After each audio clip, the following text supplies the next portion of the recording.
contaron esta mañana, y era una victoria que estoy en mi casa, y además por lo que estoy viendo del público como mucho amigos y amigos.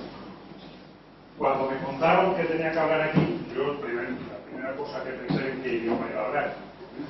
Digo idioma porque hay diversos idiomas. Uno está, por ejemplo, el idioma saludista, está el idioma gerenciano. Y son idiomas que yo más o menos controlo un poco, ¿no?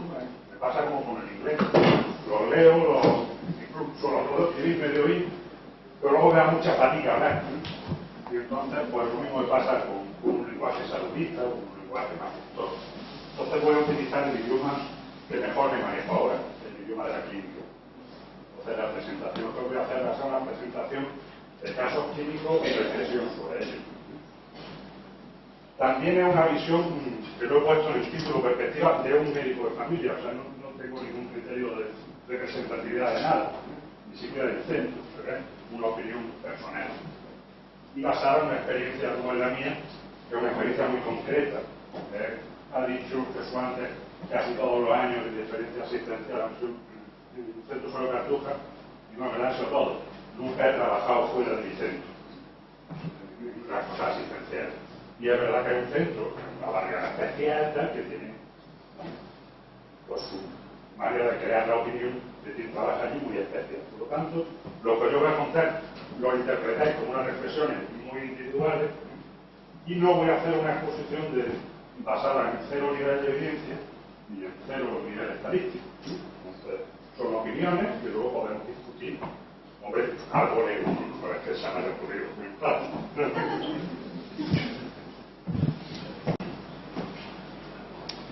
Solo voy a poner una de números, porque ilustra lo que os voy a contar. En la encuesta nacional de salud de 2008, que como sabéis es una encuesta autoadministrada, o sea que lo que el paciente opina que padece, salud percibida. Hay entre 65 y 74 años, las personas, los españoles consideran que tienen una enfermedad crónica, que tienen dos con 8 enfermedades crónicas. Mientras que los mayores de 75 años, ellos consideran que tienen cada uno 3 con 2 enfermedades. El dato de abajo es un trabajillo que se me ocurrió hace un año, que fue el periódico que leo todos los días, leer las noticias sanitarias que tenía. Y en 4 meses, pues los datos que obtuve es que mayores de edad, mayores de 18 años, según la prensa, en artículos remitidos todos por sociedades científicas de gran valor, colectivos profesionales muy importantes, es decir, sector profesional, entre comillas. Nos tocaba a cada español mayor de 18 años 6,5 enfermedades crónicas. Vamos, no tiene ningún valor de nada, debe ser para ir 6 meses, ir sumando. ¿Qué quiero decir con eso? Bueno, en la introducción inicial que quiero hacer, salud percibida por los ciudadanos, parece que ellos no consideran que tengan tantas enfermedades crónicas. Mientras que el sector profesional, industria y tal, pues considera que tenemos una barbaridad.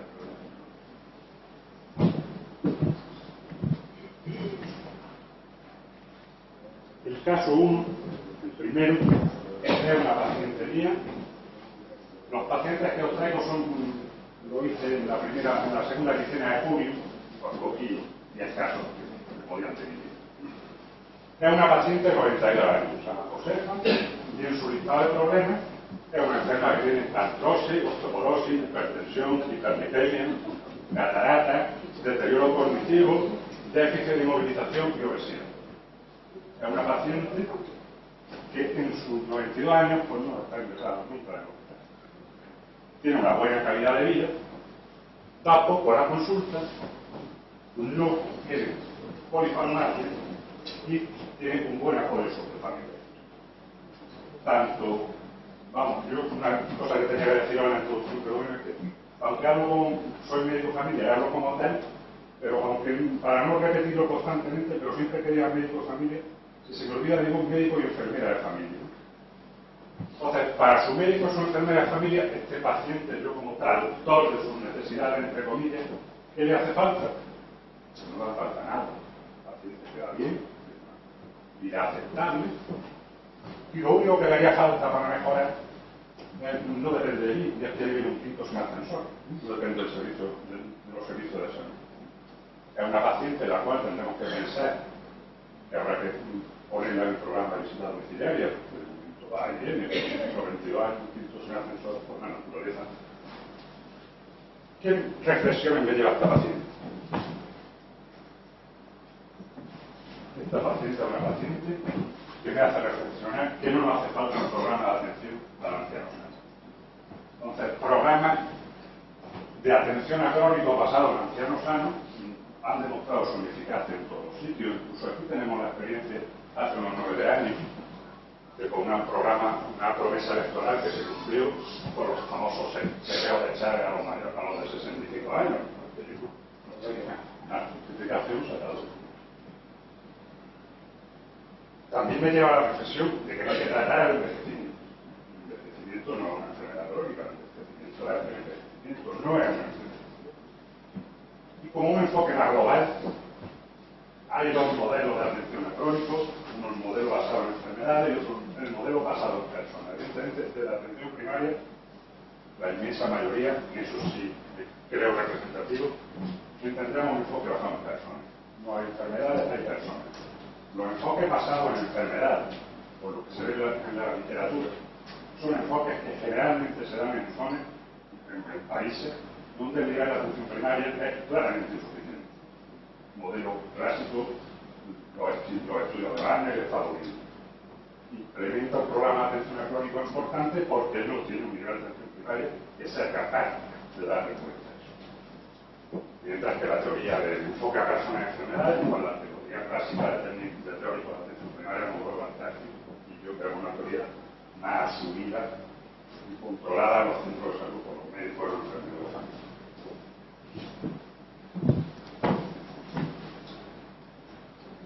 El segundo caso es una paciente de 88 años, Dolores. Dolores también es un caso parecido. Es una mujer que tiene por su listado de problemas, por su artrosis, osteoporosis, hipertensión, hiperlipemia, insuficiencia cardíaca, demencia senil, déficit sensorial, insuficiencia renal crónica. Son todos diagnósticos de una persona de 88 años. Son diagnósticos que en realidad no son verdad. La retinina movililla, la artrosis y la osteoporosis, sí, claro, pero es bastante normal. La hipertensión, pues será una sistólica elevada, la hiperlipemia, pues seguramente no hay que hacerle una análisis de colesterol, no hay que ponerlo ahí. La insuficiencia cardíaca, aunque pues, también tiene cierta relación con su edad. Demencia senil, bueno, creo que experimenten en su cabeza. La lista de problemas, muchos son niños, o sea que no es que estoy diciendo la facilidad con que ponemos la edad. Es una mujer que no ha tenido caso en el hospital. A diferencia del caso anterior, y por eso lo traigo a una mujer, la otra vivía con su familia, con una buena red, ella vive sola, tiene caídas frecuentes y tiene polifarmacia. Polifarmacia absolutamente sintomática.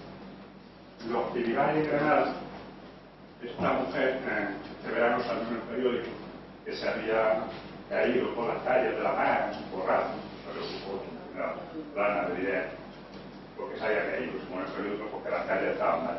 La realidad no es esa, la realidad es que toma una pequeña cantidad de pan, pequeñita, pero toma, y de vez en cuando pues, pierde el equilibrio y se cae. Esta paciente es una paciente que desde el punto de vista médico y enfermero de familia, es una paciente y nuestra labor con ella es controlar el tema de la polifarmacia, que básicamente no la define, y buscar más apoyo social, por eso es eso. No tiene más.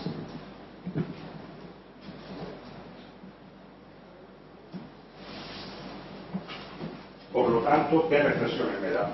Otro problema relacionado con la atención a crónicos es el sobrediagnóstico. El inmenso número de diagnósticos que no son verdad.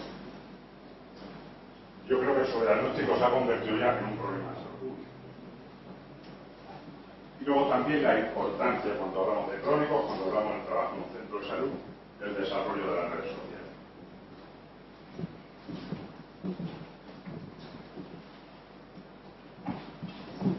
El tercer caso es otra mujer de 72 años y ahora hablamos de más jovencito. Samana, es una enfermedad hipertensión, depresión, osteoporosis, artrosis, hiperlipemia, etcétera. Es una mujer con un nivel socioeconómico muy bueno, muy preocupada por sus problemas de salud, muy informada de televisión, de internet y todo lo que hay. Es una hiperconsultadora, una gran consumidora de fármacos y tiene numerosísimas consultas en hospital. Es viuda y vive sola. El caso de Ana, en realidad, desde el punto de vista estrictamente de atención sanitaria, no nos genera mayores complicaciones de su inclusión en ningún programa especial de nada. Es una paciente. O sea, hay que hacer un abordaje por la hiperconsultadora que es, por la polifarmacia que tiene, y por el tema de la ruta hospitalaria, que es un tema difícil de solucionar. ¿Qué reflexiones nos puede dar?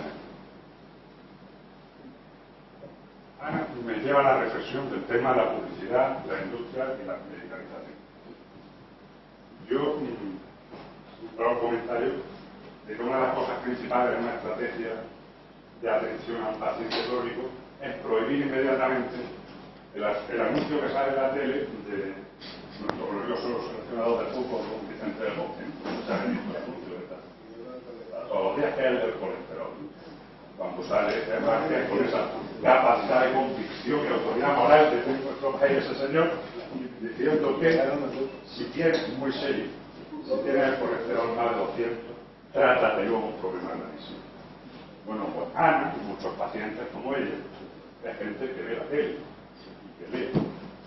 Y que cuando tú le explicas que ni le vas a hacer el análisis del colesterol por 472 años, no ha tenido nunca nada, no hay ninguna necesidad, pues la verdad es que chocamos contra una barrera realmente difícil.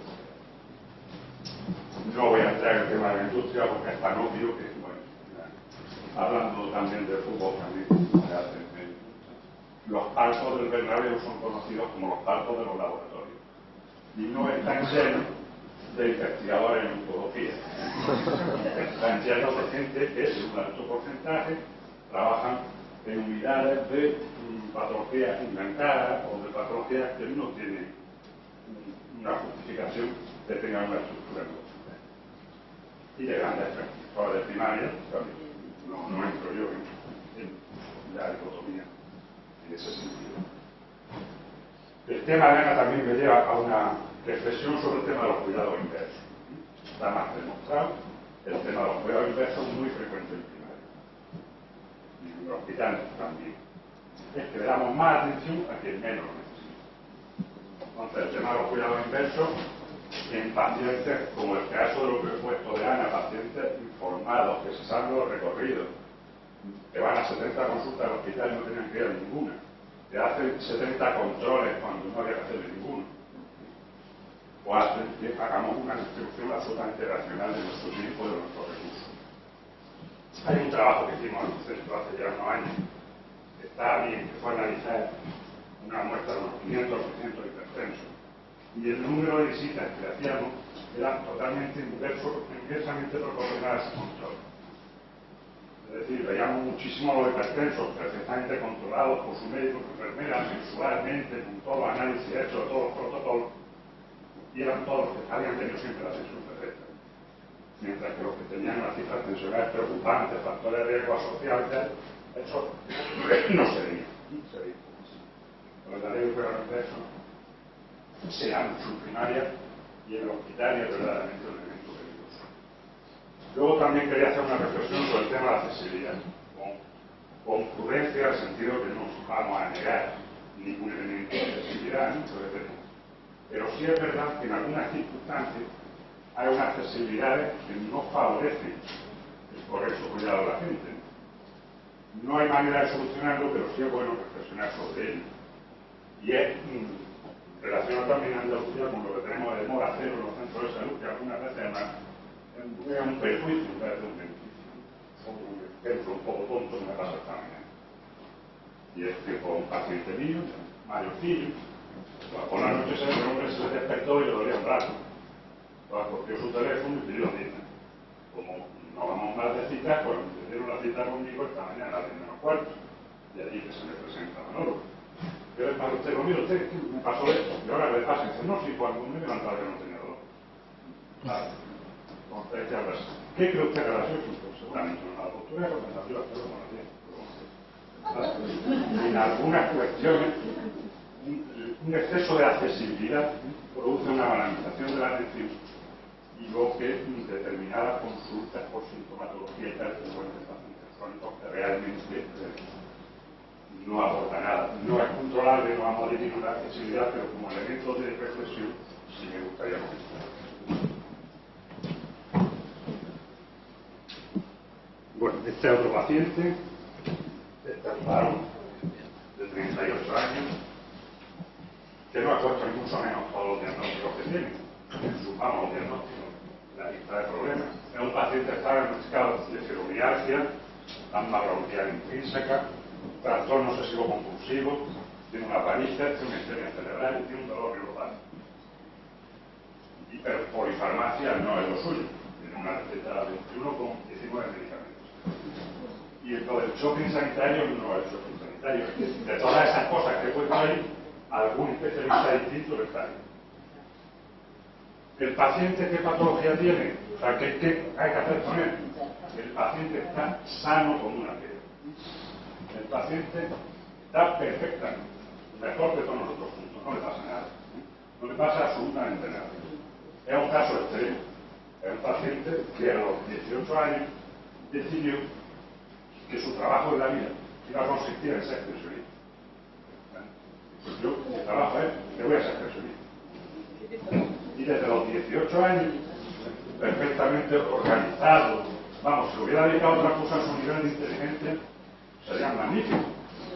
Se ha dedicado a coleccionar enfermedades. Las coleccionar enfermedades todas perfectamente demostradas, con documentación mía, de todos los especialistas de la Tierra, y con sus revisiones estrictamente anuales en todas ellas.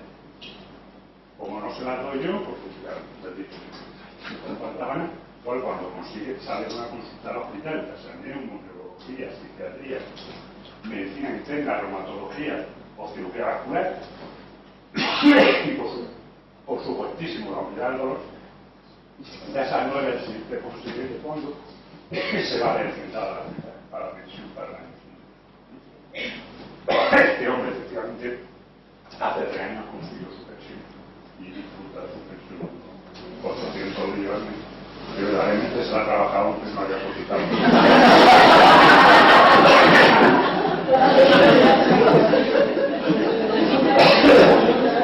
¿Por qué os traigo el caso de Manolo? Que es exagerado, no es exagerado en el mínimo, yo el caso es exagerado. Porque tenemos un problema de colección de etiquetas.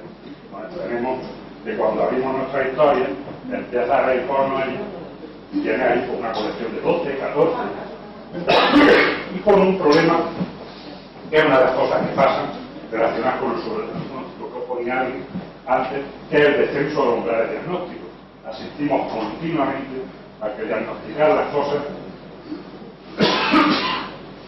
cada vez está en una línea más compleja, y en la inmensa mayoría por intereses comerciales. Entonces el diagnóstico de la hipertensión, que antes comentaba con amenaza de entrar, que como sigamos así cuando te tome la tensión cero, estás muerto, va a ser la única vez que no sea hipertensión. Y por ejemplo, ya con menos, el diagnóstico de este hombre de asma bronquial intrínseca, o un diagnóstico que si lo haces por cifras exactas, pues tenía un puntillo menos, el del PEN, si vamos a la geometría, una cosa es sí, haciendo las cuentas, efectivamente, aplicando estrictamente el protocolo, pues entraba con una décima en el diagnóstico de asma. Bien, es verdad que el tío se había preparado la geometría mucho mejor que yo me preparé la caja para librarme de ahí. Sabía soplar, ¿no? Fuera de la broma con este caso tan exagerado, sí que es verdad que practicamos la colección de etiquetas, que bajan los umbrales diagnósticos y que el seguimiento estricto de los protocolos algunas veces no hace caer en error. Volvemos a la dispositividad primero, atención a personas, ¿no?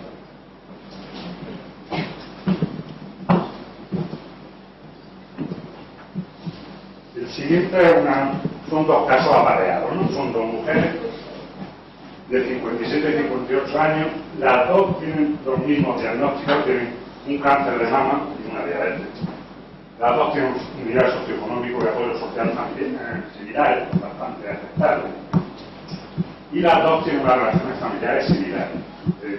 Vive con sus hijos, su marido, una familia bastante normal. Sin embargo, una de ellas presenta una calidad de vida mala, en general, de preocupaciones, de dolores, mientras que la otra tiene una calidad de vida. ¿Por qué os traigo este caso? Como los anteriores, esto no es caso incluido en ningún programa, la gente ya hace sus revisiones, uno ya está de alta, no es incluir una estrategia de atención a crónica perfectamente solucionable por su médico enfermero de familia. Pero si no abre algunas puertas nuevas, ¿no? Primero, repetir los caracteres personales y segundo, lo decimos, pero no le hacemos en realidad luego mucho caso de la práctica, a que las cosas son algo más que lo que es la clínica del problema biológico, y es la importancia de los otros factores que intervienen en el proceso enfermar y mucho más en los pacientes crónicos. Hay aspectos que no trabajamos, que no vienen ni reflejados en casi ningún sitio, y es la búsqueda de determinantes positivos. ¿Qué pasa para que María, la paciente que está bien, esté bien? Mientras que Paqui, que es la otra, pues esté mal. Entonces, la teoría es que hay gente de la escuela, siempre han explicado, eso está muy bien, no lo estoy de manera. Las teorías de la autogénesis y la búsqueda de los determinantes positivos, pues, una investigación que se podía hacer en todos los niveles del sistema y también en la atención primaria. Y dentro de la búsqueda de determinantes positivos, por un estudio de diferencias sociales, de criterios que se determinen, un poco como en el bloque de la parcela 80 del polígono, que es una cantidad de polígonos impresionantes, que todos tienen fatal, o el rumano de la séptima planta, pues lleva supercumplidor, está más sano en una pera y se porta perfectamente los efectos sanitarios, y es exactamente igual. Pues eso se investiga buscando los determinantes positivos y estudiando la atención.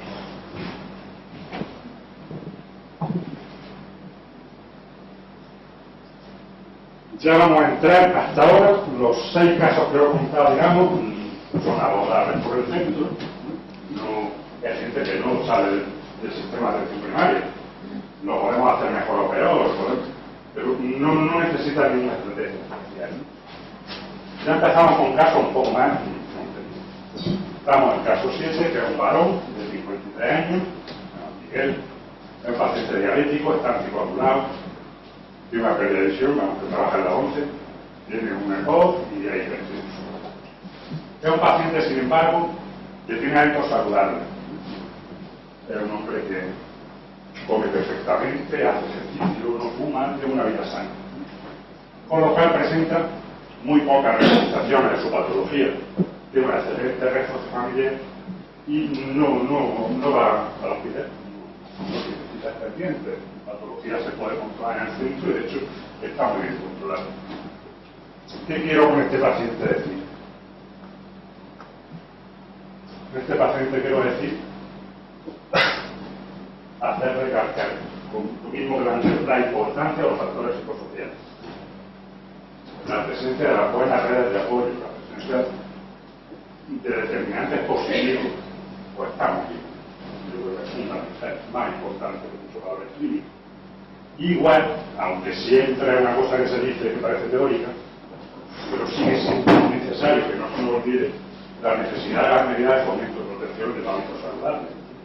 Este paciente es un paciente que, aunque tenga patología crónica importante, no precisa de momento, no va a precisar ninguna relación con su hospital, ni ninguna engranaje, ni ningún programa especial.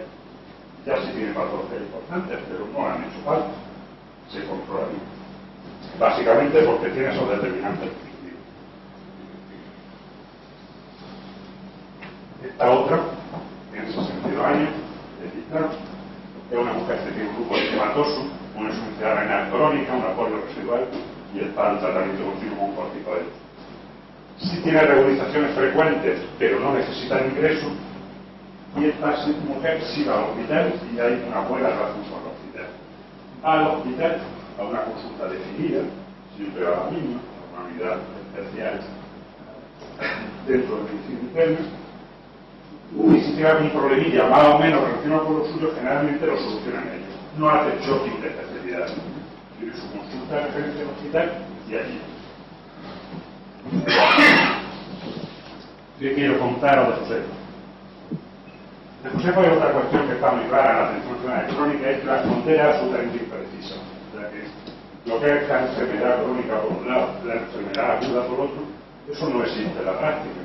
La frontera es muy imprecisa. Hay cuadros crónicos con continuas reagudizaciones y hay pacientes agudos que duran un minuto y otros que agudo es subagudo. Es muy difícil precisar lo que es una presentación aguda y una presentación crónica. Y de este caso concreto sí la comunicación con el hospital, que no siempre tiene por qué ser mala y horrorosa. En este caso es el caso de una paciente que tiene una patología compleja y que no podemos resolver nosotros, se contacta con el hospital, ella va al hospital a un sitio determinado, donde por cierto el flujo de informe siempre es perfecto, y hay cierta atención compartida sin mayores problemas y tampoco necesitamos una estrategia especial que montar para eso. Ya quedan menos un día me parece. Bueno, este paciente tiene 81 años, se llama Antonio, y Antonio, un hombre que siempre ha estado bien, pero presentó un accidente vascular cerebral, está inmovilizado con una cirugía de dependencia, agitado, con escaras, y su cuidadora es una hija que está en silla de ruedas porque no tiene piernas, aunque tiene 3 niños. Y en este caso, evidentemente, es un paciente que la atención por parte del centro de salud es un médico, es una enfermera, en este caso básicamente es una enfermera, es la atención domiciliaria. Paciente raro, crónico, estropeado y que precisa atención domiciliaria. Salvo los 2 días que estuvo ingresado cuando le dio el ictus hace 4 o 5 años, Antonio no ha vuelto a ingresarse en Busamán, ni hay en ningún sitio. Es solucionable en el centro de salud. Tampoco necesitamos montar una estrategia especial, pero los propios recursos que tiene primaria. ¿Qué quiero reflexionar con él? 2 cosas. Uno, el tema de la atención domiciliaria. Cuando hablamos de crónico, no hablamos de crónico de los que he puesto al principio, que es la osteoporosis de 80 años que menos, ni el hipertenso de 50, sino cuando hablamos de inmovilizados y dependientes. Es evidente que estamos hablando de atención domiciliaria. La atención domiciliaria en crónicos de verdad es una pieza fundamental de la atención primaria que la enfermera del médico. Es un elemento diagnóstico terapéutico absolutamente fundamental. Es verdad que como ocupa tiempo además, pues aunque han subido las visitas, pero todavía estamos en un índice insuficiente de atención domiciliaria.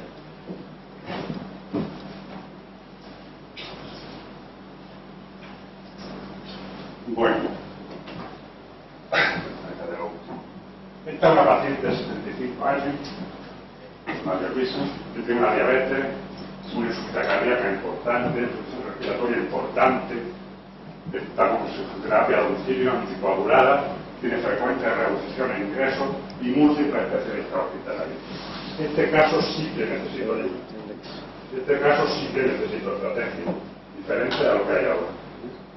Es una paciente que principalmente su problema, aparte de su problema, el problema que a mí me genera, es lo de los múltiples especialistas, porque cada vez va al hospital a un sitio diferente. Usted lo ve el neumólogo, que a su vez, si tiene la hemoglobina glicosilada esa vez en 7,3, pues yo lo he mandado al endocrino, pero el endocrino a su vez es un peloteo de esas especialidades que realmente a estos pacientes sí que se nos escapan. Entonces un paciente que presenta sí es susceptible a una estrategia especial de coordinación con el hospital, llámese el programa que supongo que nos sentarán a todos, lo que sea. En estos casos sí que lo necesitamos. Y esa es la reflexión que quiero hacer sobre él. Y es que lo que define la atención que hay que prestarle a un crónico desde el punto de vista clínico es la presencia de multimorbilidad. Da igual la etiqueta de enfermedades que tenga, da igual que tenga diagnósticos de 8 enfermedades crónicas, entre comillas. Es la multimorbilidad grave lo que define la atención que hay que prestarle y por lo tanto es una cuestión personal. Y si hago la reflexión de que en la estructura actual hace falta una figura de un internista generalista o como queramos llamarle, eso lo explicará Manolo mejor que yo, y que haga una función de coordinación en el hospital, que lo tenga un paciente. Es razonable tener para este tipo de personas un interlocutor único, una organización distinta. El siguiente caso, estoy tratando de no ser es otra paciente muy parecida. Tiene una artritis reumatoide, un cáncer de mama con metástasis ósea, una insuficiencia renal crónica grave, un déficit motor, un hijo hereditario, solamente una parálisis cerebral profunda y frecuente ingreso en servicio radiado y además en un estado casi terminal. De hecho, se murió hace 10 días. Y con esta paciente es como el caso anterior, una paciente con gran comorbilidad, desorganizada una vez que entra dentro de la estructura del hospital, sin conexión con primaria cuando está dentro, si necesita, no lo estamos haciendo bien con ella.